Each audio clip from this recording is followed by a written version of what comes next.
Assalamualaikum warahmatullahi wabarakatuh.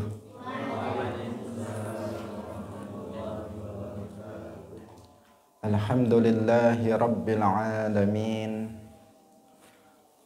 Lahun ni'matu wa lahul fadlu wa lahul thana'ul hasan.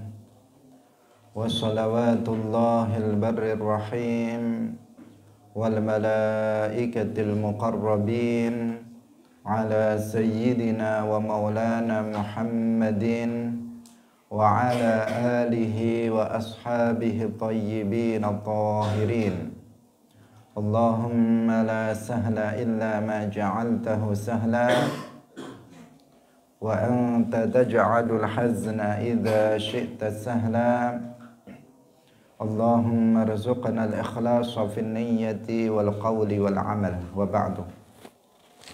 Ila Nabiyil Mustafa sallallahu alaihi wasallam wa ikhwanihi minal anbiya'i wal mursalin wa syuhada'i was salihin, khususan ila sultanil awliya Syekh Abdul Qadir Al-Jilani wa Syekh Ahmad Ar-Rifa'i wa Syekh Bahaidin Naqsyabandi wa Syekhina Abdullah Al-Harari wa ila arwahi muassisi jam'iyyati Nahdlatul Ulama Syekh Muhammad Hashim Ash'ari wa Syekh Bisri Sansuri wa Syekh Abdul Wahhab Hasbuwah wa ila arwahi jami'i ahli al-qubur minal muslimin wal muslimat. Al-Fatihah. A'udzu billahi minasy syaithanir rajim. Bismillahirrahmanirrahim. Alhamdulillahi rabbil alamin. Ar-Rahmanir Rahim. Malik yaumiddin. Iyyaka na'budu wa iyyaka nasta'in. Ihdinas siratal mustaqim. Siratal ladzina an'amta 'alaihim ghairil maghdubi 'alaihim waladdallin. Amin. Hadirin hadirat kaum muslimin muslimat, pemirsa Nadu TV rahimakumullah. Alhamdulillah, kita bersyukur kepada Allah Subhanahu wa taala. Pagi hari ini Allah Subhanahu wa taala kembali mempertemukan kita dalam majelis ilmu, majelis yang menjadi taman dari taman-taman surga. Semoga Allah Subhanahu wa taala mengumpulkan kita semuanya di dalam surganya Allah Subhanahu wa taala. Amin ya rabbal alamin. Salawat dan salam semoga tetap terlimpahkan kepada Nabi Agung, makhluk yang termulia, Imamul Anbiya wal Mursalin, Khatamun Nabiyyin, Sayyiduna wa Maulana Muhammad, dan juga keluarganya, para sahabatnya, serta seluruh umat Islam yang mengikuti beliau ila yaumil qiyamah. Hadirin rahimakumullah, kita masih dalam Kitabul Janaiz. Mari kita lanjutkan pengajian kita pagi hari ini. Dengan tidak lupa saya mengingatkan kepada masing-masing kita untuk mengikhlaskan niatnya lillahi ta'ala. Kita hadir dalam majelis ilmu semata-mata mencari ridha dari Allah Subhanahu wa ta'ala. Qala al-muallif rahimahullahu ta'ala, wa 'an ibni Abbas radhiyallahu anhuma qala sami'tu an-nabiyya sallallahu alaihi wasallam yaqul ma min rajulin muslimin yamutu fayaqumu ala janazatihi arba'una rajulan la yushrikuna billahi syai'a illa syaffa'ahumullahu fihi. Rawahu Muslim. Sami'atu was krungu sapa ingsun an-nabiyya ing Kanjeng Nabi sallallahu alaihi wasallam yaqulu dawuh sapa Kanjeng Nabi, ma min rajulin ora ana iku setengah saking wong lanang muslimin kang muslim yamutu mati sapa muslim fayaqumu nuli jumeneng ala janazatihi ing atase janazah muslim sapa arbauna wong 40 apane rajulan wong lanang la yusyrikuna kang ora nyekutoaken sapa arbaun billahi kelawan Allah syai'an ing suwiji-wiji illa syafa'ahumullahu kejaba paring syafaat ing arbaun sapa Allah Gusti Allah fihi rawahu Muslim. Hadirin rahimakumullah, hadis ini menjelaskan tentang keutamaan jenazah yang disolati oleh minimal 40 orang. Dalam hadis di sini disebutkan bahwa Rasulullah Shallallahu Alaihi Wasallam bersabda, tidak ada seorang laki-laki Muslim yang mati, kemudian ada 40 orang yang berdiri mensolati jenazahnya, yang mana 40 orang itu adalah orang-orang yang tidak mensekutukan Allah dengan makhluknya, dengan sesuatu pun dari makhluknya, illa syafa'ahumullahu fihi, maksudnya kecuali dia akan diampuni dosa-dosanya oleh Allah Subhanahu wa ta'ala. Hadirin rahimakumullah, ada beberapa hal yang perlu kita perhatikan dalam hadis ini. Yang pertama, ini pentingnya memperbanyak orang sholat jenazah. Makanya kemarin kita telah bahas yang lebih utama jika ada orang meninggal dunia, itu kita kabar-kabar, kita kasih pengumuman, kita umumkan kepada masyarakat bahwa si fulan itu telah meninggal dunia. Tujuannya agar banyak orang yang datang. Banyak orang yang datang, bukan sekedar datang duduk-duduk, tetapi datang untuk mensolati jenazahnya.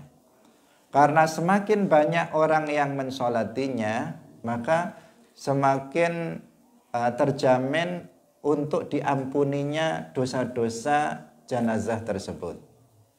Nah, di sini disebutkan, diriwayatkan, apabila yang mensolati itu ada 40 orang, maka mayit itu akan diampuni dosa-dosanya oleh Allah Subhanahu wa ta'ala. Maka diperbanyak, semakin lebih dari 40 semakin bagus. Apalagi kalau bisa ratusan, apalagi bisa ribuan yang mensolatinya, maka itu lebih utama.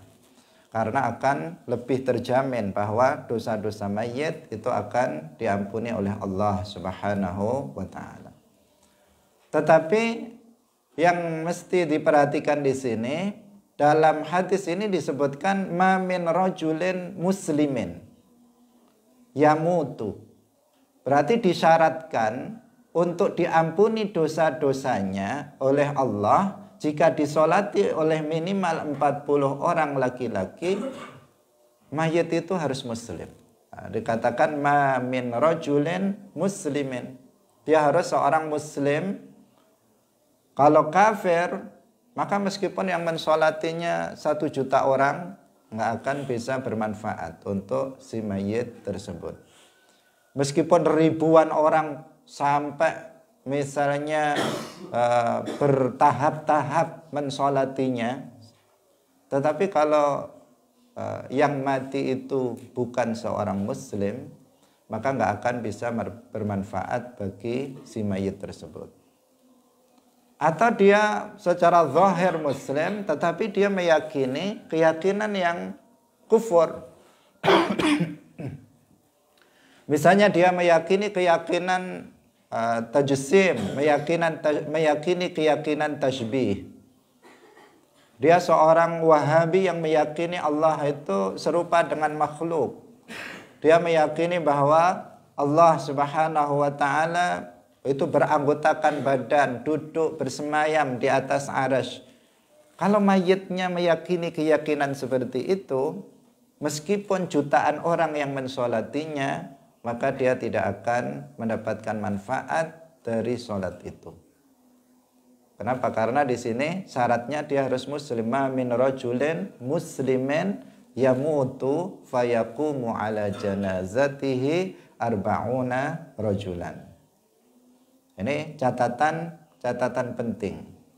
Karena seorang yang bukan muslim, maka dia tidak akan mendapatkan rahmah. Nanti di akhirat setelah kematiannya, dia tidak akan mendapatkan maghfirah dan dia tidak akan mendapatkan rahmah dari Allah Subhanahu wa taala. Ini. Karena itu yang dinilai itu sesungguhnya bukan dilihat dari sisi banyak atau sedikitnya orang yang sholat, tetapi juga dilihat bagaimana mayitnya.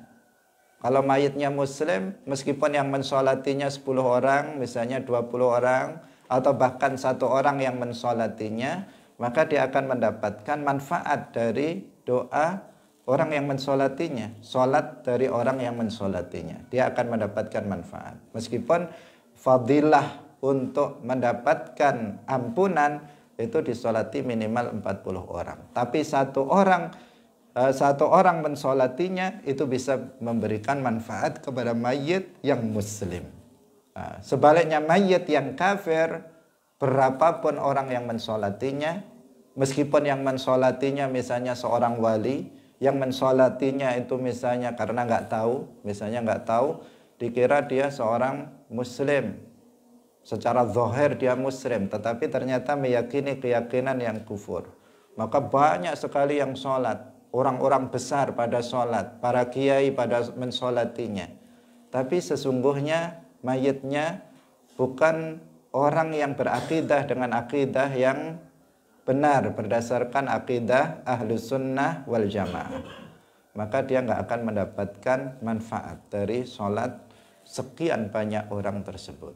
Nah, ini yang pertama. Kemudian yang kedua, yang mensolatinya juga muslim, harus muslim yang mensolatinya, karena disebutkan di situ ala janazatihi arba'una rajulan la yusyrikuna billahi syai'a.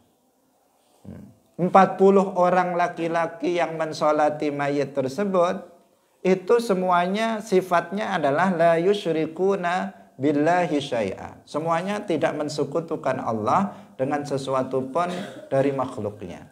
Artinya tidak menserupakan Allah dengan sesuatu pun dari makhluknya. Itu yang mensolatinya juga begitu.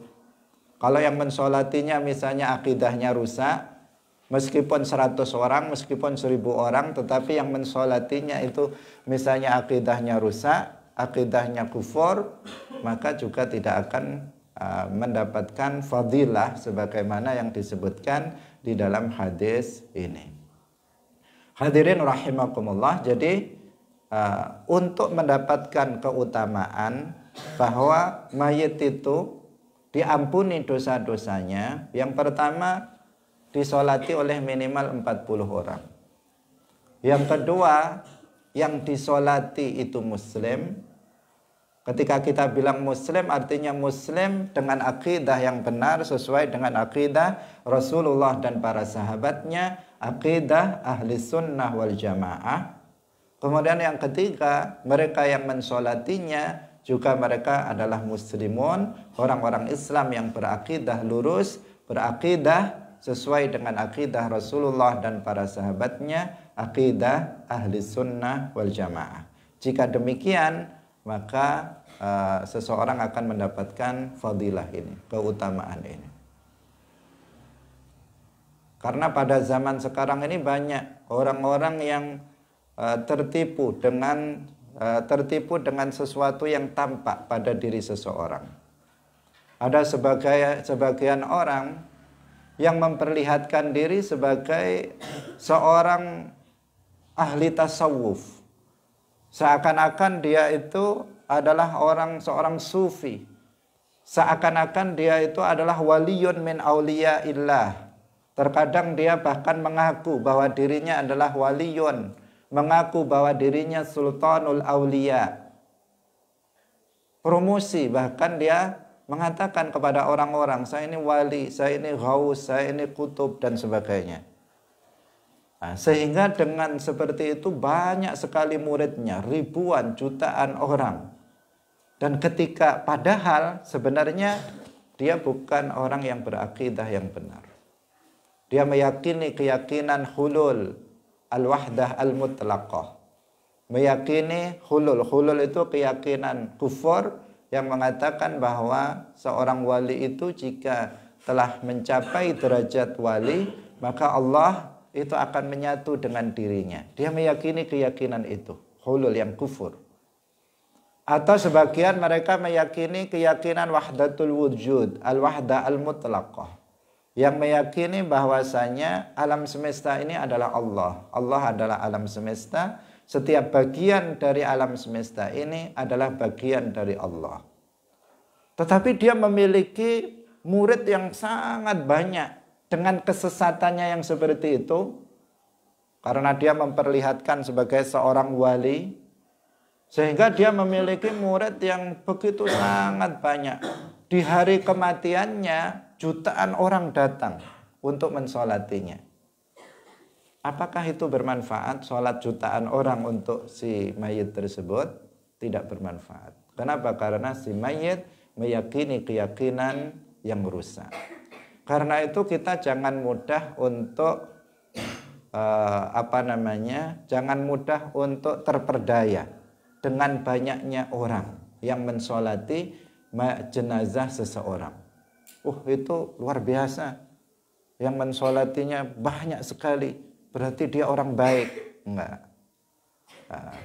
Jadi penilaiannya bukan dilihat dari sisi apakah yang mensolatinya itu banyak atau sedikit. Tetapi penilaiannya adalah dilihat dari sisi bagaimana akidah dia, bagaimana pengamalan dia terhadap syariat Islam. Itu yang menjadi kriteria penilaian. Bukan dilihat dari sisi banyaknya orang yang datang mensolatinya. Bukan dilihat dari banyaknya orang yang menziarainya. Karena betapa banyak orang-orang yang setelah kematiannya kuburannya dikunjungi oleh orang yang hilir mudik gak pernah sepi. Kuburannya diziarahi oleh ribuan orang setiap hari. Tetapi orang yang di dalam kubur diazab oleh Allah Subhanahu wa ta'ala. Kam min qabrin yuzar wa sahibuhu yu'adzab fi qabrihi. Betapa banyak kuburan itu yang diziarahi, tetapi orang yang berada di dalam kuburnya itu diazab oleh Allah Subhanahu wa ta'ala karena akidahnya yang rusak atau karena amaliyahnya yang rusak, yang dia sesungguhnya adalah orang ahlul kabair atau bahkan orang kafir, tetapi memperlihatkan keislaman secara zahir. Ya. Jadi ini penting untuk kita sampaikan agar kita itu tidak suka ikut-ikutan, memuji seseorang hanya gara-gara banyak orang yang mensolatinya. Memuji seseorang hanya gara-gara banyak orang yang menziarahi kuburannya. Dulu ketika dia masih hidup, kita tahu akidahnya rusak, kita tahu akidahnya menyimpang. Tetapi begitu mati ternyata banyak sekali orang yang datang untuk bertakziah. Begitu mati dikuburkan ternyata banyak sekali orang yang berziarah. Sebagian orang terus merubah pikirannya. Kalau begitu dia orang baik dong. Kalau begitu berarti dia lurus akidahnya. Hanya gara-gara banyak orang yang datang untuk takziah, untuk berziarah ke kuburannya. Enggak, penilaian kita, parameter kita untuk mengukur seseorang itu baik atau tidak baik itu pada akidahnya, pada pengamalannya terhadap syariat. Itu yang menjadi ukuran. Meskipun dia mati Nggak ada satupun orang datang misalnya, kecuali kita sendiri yang datang. Tetapi kalau dia orang yang berpegang teguh terhadap akidah ahli sunnah, dan dia taat terhadap syariat, maka dia orang baik. Dia orang soleh, dia akan selamat di dalam kuburnya. Tetapi sebaliknya, meskipun dia ketika mati dikunjungi, ditakziahi oleh ribuan orang, dan kuburnya diziarahi oleh ribuan orang, tetapi kalau kita tahu dia akidahnya menyimpang, maka orang tersebut nggak akan selamat, nggak akan bisa menyelamatkan. Doa orang yang hidup sebanyak apapun tidak akan bisa bermanfaat kepada mayit yang kafir, kepada mayit yang akidahnya itu kufur, menyimpang dari akidah Rasulullah dan para sahabatnya. Nah, ini penting untuk kita sampaikan agar kita nggak menjadi kayak sebagian orang-orang itu yang hanya menilai sesuatu hanya secara lahiriah, tidak berdasarkan akidah atau syariat yang dipeganginya. Hadirin rahimakumullah, kita lanjutkan lagi. Wa an Samurah bin Jundub radhiyallahu anhuma qala wasdawu sapa Samurah ibn Jundub, shallaitu wa salat sapa ingsun wara'an nabiyyi ing dalem burine Kanjeng Nabi sallallahu alaihi wasallam, alam ra'atin ing atase wong wadon matat kang mati sapa imra'ah fi nifasiha ing dalem nifase imra'ah. Faqama mongko jumeneng sapa Kanjeng Nabi wasatoha ing dalem tengahe imra'ah. Muttafaqun alaih. Dari Samurah bin Jundub radhiyallahu anhuma, beliau berkata, aku sholat di belakang Nabi sallallahu alaihi wasallam, mensolati mayit seorang perempuan yang mati dalam nifasnya, kemudian Nabi berdiri di tengah-tengahnya. Nah, hadirin rahimakumullah, hadis ini menjelaskan tentang posisi berdiri imam ketika melaksanakan sholat jenazah. Posisinya di mana? Nah, ada perbedaan dalam mazhab Syafi'i, ada perbedaan antara jika mayit itu laki-laki dan jika mayit itu perempuan. Dalam mazhab Syafi'i, apabila mayitnya itu perempuan, maka imam berdiri di tengah, artinya di pinggulnya. Jadi mayit kalau perempuan itu mayit diletakkan posisinya kepala berada di utara, kaki berada di selatan. Kemudian imam berdiri tepat pada sejajar dengan pinggulnya. Ini kalau perempuan. Di sini dikatakan faqama wasatoha, di tengah-tengah. Nah, di tengah-tengah artinya di daerah sejajar dengan pinggul mayit perempuan itu. Sedangkan apabila mayitnya itu laki-laki, maka posisi imam itu berada sejajar dengan pundaknya. Nah, sejajar dengan pundaknya atau kepalanya. Artinya dia berada di atas. Nah, sejajar dengan pundaknya sini. Itu kalau dia laki-laki. Ini dalam mazhab Syafi'i. Tetapi kalau dalam mazhab lain, seperti dalam mazhab Hanafi, laki-laki atau perempuan sama-sama. Imam berdiri di tengah. Nah, artinya di tengah-tengah badannya mayit. Kemudian dalam ketentuan lain dalam mazhab Syafi'i, itu ada disunnahkan bahwa sebagian besar badan mayit itu hendaknya berada di sebelah kanannya imam. Jadi ada ketentuan sunnah bukan wajib, yaitu sebagian besar anggota badan mayit itu berada di sebelah kanannya imam.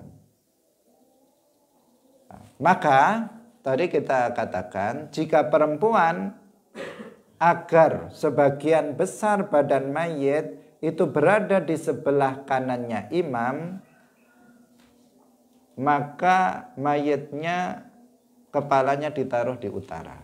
Nah, kepalanya ditaruh di utara karena imamnya dia misalnya ini mayitnya, imamnya berdiri di sini, maka sebelah kanannya badan mayit yang paling banyak itu berada di sebelah kanannya imam karena imam ada di sini. Tetapi apabila mayitnya itu laki-laki, maka kepalanya dibalik, ditaruh di sebelah selatan. Kalau laki-laki, maka mayitnya kepalanya ditaruh di selatan, kakinya di utara. Kenapa? Karena posisi imam itu ada di arah pundaknya. Di arah pundaknya sehingga sebagian besar badan mayit itu tetap berada di sebelah kanan. Kalau kepalanya di utara, maka yang paling banyak badan mayit itu ada di sebelah kiri, bukan di sebelah kanan. Nah, karena itulah maka ini juga perlu diperhatikan, karena kebanyakan kalau di daerah kita laki-laki atau perempuan kepalanya di utara, mayitnya itu di utara. Nah, sementara yang lebih bagus, yang lebih utama kalau perempuan kepalanya di utara, kalau laki-laki kepalanya ada di selatan. Tujuannya agar sebagian besar badan mayit itu berada di sebelah kanannya imam. Itu tujuannya. Nah, tetapi seandainya tetap di utara, itu juga nggak masalah. Ini adalah bagian hal yang hukumnya sunnah dilakukan. Ini kan hanya ketika disolati, bukan ketika di kuburan. Kalau sudah dikuburkan di dalam kubur, ya tetap kepalanya berada di utara, kakinya di selatan. Ini hanya ketika masih disolati itu, posisi mayit itu berbeda antara mayit laki-laki dan mayit perempuan. Hadirin rahimakumullah, hadis ini Rasulullah mensolati jenazah seorang perempuan yang mati dalam keadaan nifas, tetapi ini bukan qaid, ini bukan batasan bahwa kalau perempuan matinya sedang nifas maka di tengah-tengah misalnya, enggak. Kalau selain nifas berarti di pinggir, enggak, tapi sama. Apakah perempuan itu mati dalam keadaan nifas atau tidak dalam keadaan nifas, maka posisi imam itu berada di tengah, artinya di pinggulnya. Ini dalam mazhab Syafi'i. Beda tadi dalam mazhab Hanafi yang laki-laki perempuan sama, imamnya berada di tengah. Nah, kita lanjutkan hadis berikutnya. Wa an Aisyah radhiyallahu anha qalat wasdawu sapa Aisyah, wallahi demi Allah, laqad shalla, teman-teman was salat sapa Rasulullah sallallahu alaihi wasallam ala benai bayda, ing atase anak lorone wadon bayda fil masjidi ing dalem masjid. Rawahu Muslimun.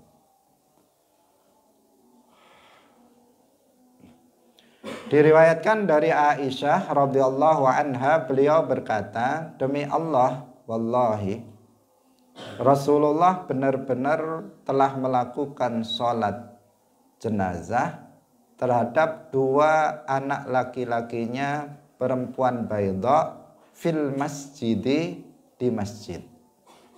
Jadi ada seorang perempuan memiliki 3 anak, dua dari 3 anaknya itu meninggal dunia. Kemudian Rasulullah Shallallahu Alaihi Wasallam mensolatinya di masjid.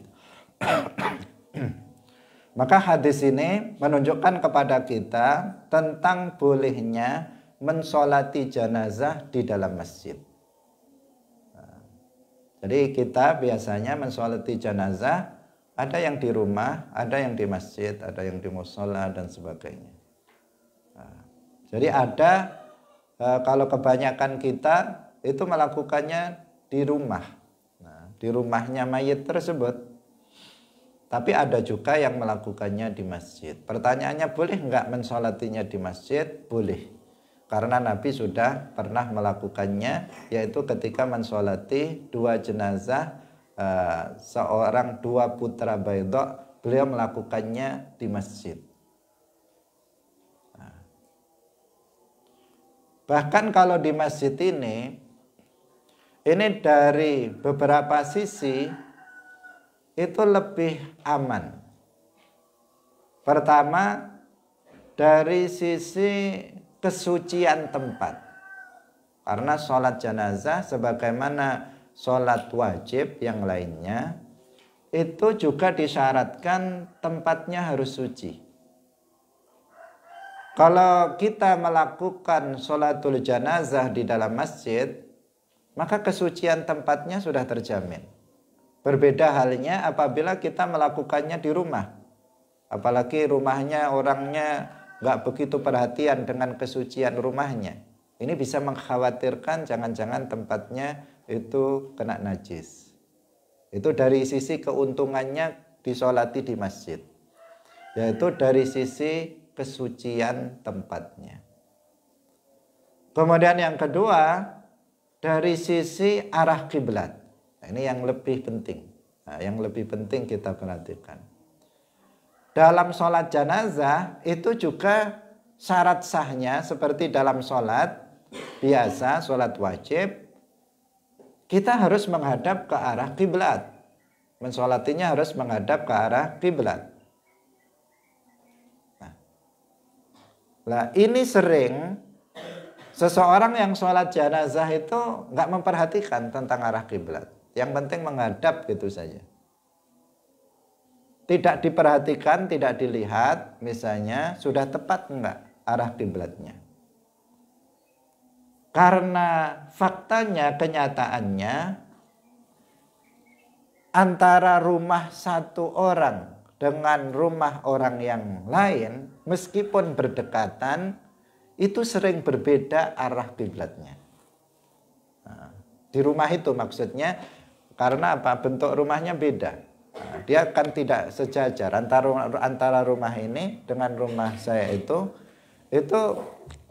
arahnya bisa berbeda karena dipengaruhi oleh posisi jalan.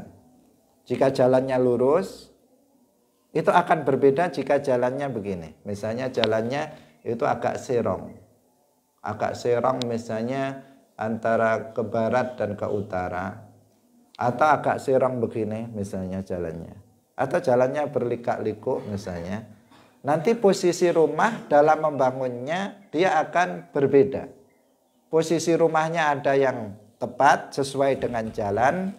Ada posisi rumahnya itu mensesuaikan dengan arah timur, barat, selatan, utara.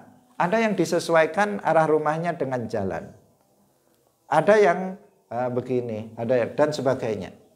Yang intinya apabila kita periksa arah kiblatnya nanti, maka bisa berbeda antara rumah ini dengan rumah itu.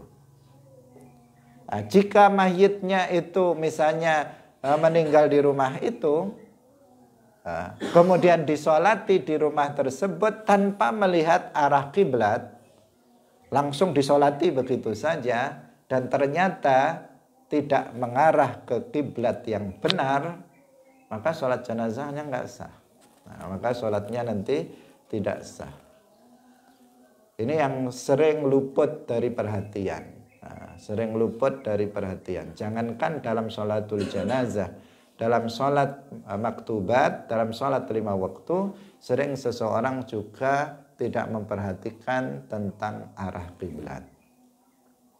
Asal menghadap gitu saja tanpa ada didahului dengan ijtihad untuk mengetahui arah kiblat. Semestinya apa? Harus ijtihad terlebih dahulu. Pertama dia harus mengetahui arah barat. Kalau di Indonesia, karena posisi negara kita berada di timur Makkah Al-Mukarramah, maka kita menghadap ke barat. Maka pertama-tama kita harus mengetahui mana arah barat. Bisa dengan misalnya dengan kompas atau alat yang lainnya. Setelah kita mengetahui arah barat, maka kemudian kita sirong sedikit ke arah utara. Sekitar 24 sampai 26 derajat kita menghadap ke arah utara. Barat ke utara sedikit. Baru disitulah posisi kiblat sholat kita. Baik dalam sholat wajib maupun dalam sholatul janazah, seperti itu. Harus diperhatikan. Nah, kalau dilakukan di masjid, yang masjid itu sudah teruji kiblatnya karena sudah kita periksa arah kiblatnya, karena masjid di kampung kita sendiri atau di musola tempat kita sendiri yang sebelumnya sudah kita pastikan kebenaran arah kiblatnya, kemudian mayit itu disolati di situ, maka itu lebih aman dari sisi arah kiblatnya. Kesuciannya lebih aman, kemudian dari sisi menghadap kiblatnya juga lebih aman, tempatnya juga lebih lebih luas, sehingga sebanyak apapun nanti orang yang ikut sholat itu akan bisa. Meskipun hadirin rahimakumullah tidak disyaratkan mensolati jenazah itu di dalam masjid. Nah, di sini hanya Nabi pernah melakukan sholat jenazah di masjid. Tetapi tidak selalu berada di masjid, yang lebih sering melakukannya adalah di rumah orang yang meninggal tersebut. Nah, kita lanjutkan. Wa an Abdurrahman ibn Abi Layla radhiyallahu anhu qala kana Zaid bin Arqam yukabbiru ala janaizina. Kana ana sapa Zaid bin Arqam iku yukabbiru takbir sapa Zaid ala janaizina ing atase pira-pira jenazah kita arbaan kelawan petang takbiran. Wa innahu lan satemene Zaid iku kabbara takbir sapa Zaid ala janazatin ing atase janazah khamsan kelawan 5 ambalan. Fasa'altuhu mongko takon sapa ingsun ing Zaid, faqala mongko dawuh sapa Zaid, kana ana sapa Rasulullah sallallahu alaihi wasallam iku yukabbiruha takbir sapa Rasulullah ing khamsan. Rawahu Muslim wal arba'ah. Hadirin rahimakumullah. Nah, di sini semacam ada kejanggalan dalam hadis ini, tetapi tentu saja para ulama sudah menjelaskannya. Yaitu dikatakan bahwa Zaid ibn Arqam dalam sholat jenazah takbirnya 4 kali. Kemudian di waktu yang lain beliau sholat jenazah takbirnya 5 kali. Jadi ada 4 kali, ada 5 kali. Yang kita pelajari dalam mazhab Syafi'i, bahkan ini juga dalam semua mazhab Hanafi, Maliki, Syafi'i, Hambali, bahwa sholat jenazah itu takbirnya 4 kali. Takbirnya 4 kali. Kemarin sudah kita jelaskan. Pertama takbiratul ihram, setelah itu membaca suratul Fatihah, terus takbir lagi, setelah itu membaca sholawat, kemudian takbir lagi, kemudian membaca doa untuk mayit, kemudian takbir lagi, setelah itu salam. Itu tata cara dalam pelaksanaan sholatul janazah. Nah, takbir 4 kali itu mujma' alaih, sesuatu yang disepakati oleh seluruh a'immah madzhab, seluruh imam mazhab semuanya berpendapat yang sama. Lalu bagaimana dengan ini, di mana dikatakan Zaid bin Arqam melakukannya 4, kemudian juga pernah melakukannya 5 kali takbirnya, bahkan beliau mengatakan Nabi melakukannya seperti itu. Para ulama tentang hadis ini mengatakan bahwa hadis yang kedua ini itu nusikhat. Jadi dinasah, hukumnya itu dinasah. Jadi dalam hukum Islam, baik ayat maupun hadis Nabi, itu ada yang disebut an-nasikh wal mansukh. Jadi ada ayat-ayat tertentu dan hadis-hadis tertentu yang hukumnya itu mansukhoh, dihapus, sudah tidak diberlakukan. Jadi pernah takbirnya itu dalam sholat jenazah 5 kali, tetapi hukum ini dinasakh, dihapus menjadi hanya 4 kali saja. Ini menurut sebagian ulama. Sebagian ulama yang lain mentakwilkan ini bahwa yang kelima itu zikir, itu bukan bagian dari 4 kali takbir dalam sholat jenazah, tetapi setelah sholat jenazah kemudian takbir dalam rangka untuk zikir, bukan bagian dari pelaksanaan sholat. Ini menurut sebagian ulama. Jadi ada khilaf dalam memandang hadis ini. Hanya saja ijma telah mengatakan bahwa sholat jenazah itu takbirnya 4 kali. Nah, bukan 5 kali atau 6 kali atau lebih dari itu. Atau kurang dari 4, itu juga tidak. Jadi Imam Nawawi dalam syarah Sahih Muslim mengatakan bahwa wahadzal hadis mansukhun wa dalla al-ijma' ala naskhihi. Bahwa hadis ini sudah dimansuh, sudah dihapus hukumnya, yang menunjukkan nasakhnya atau mansukhnya hadis ini adalah adanya ijma' tentang hal itu, yaitu bahwa sholat jenazah itu dengan 4 kali takbir. Wa an Aliyin radhiyallahu anhu, kita lanjutkan. Wa an Aliyin radhiyallahu anhu annahu kabbara ala Sahl bin Hunayfin sittan. Nah ini beda lagi. Annahu saat temene Ali iku kabbara takbir sapa Ali ala Sahl bin Hunayf sittan kelawan 6 takbiran. Wa qala lan dawuh innahu saat temene Sahal bin Hunayf iku badriyun. Iku badriyun wong kang mati syahid ing dalam perang Badar.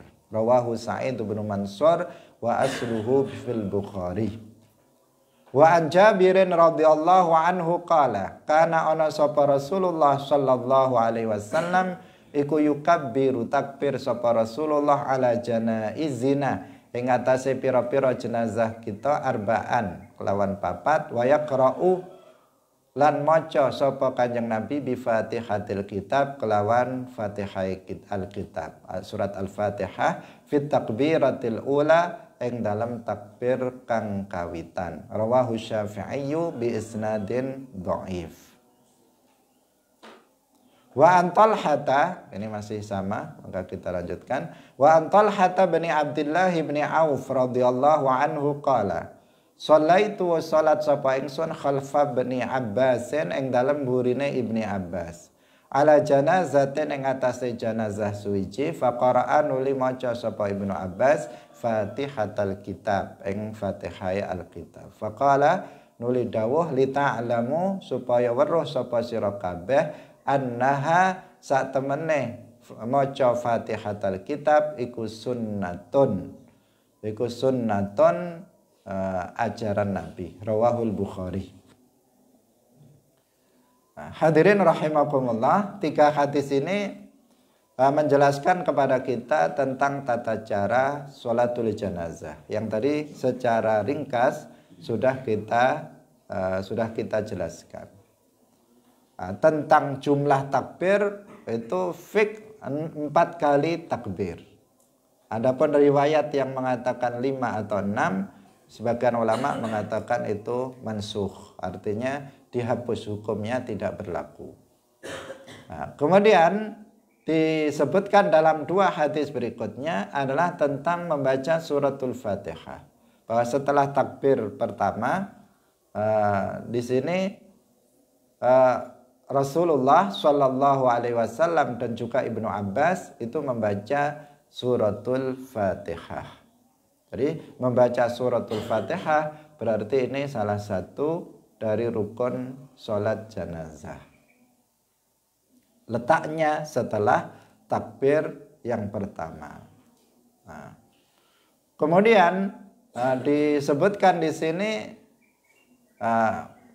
ketika sahabat ini Thalhah ibn Abdullah ibn Auf itu mengetahui bahwa Ibnu Abbas membaca suratul Fatihah setelah takbir yang pertama, menunjukkan bahwa Ibnu Abbas membaca suratul Fatihahnya dengan suara keras.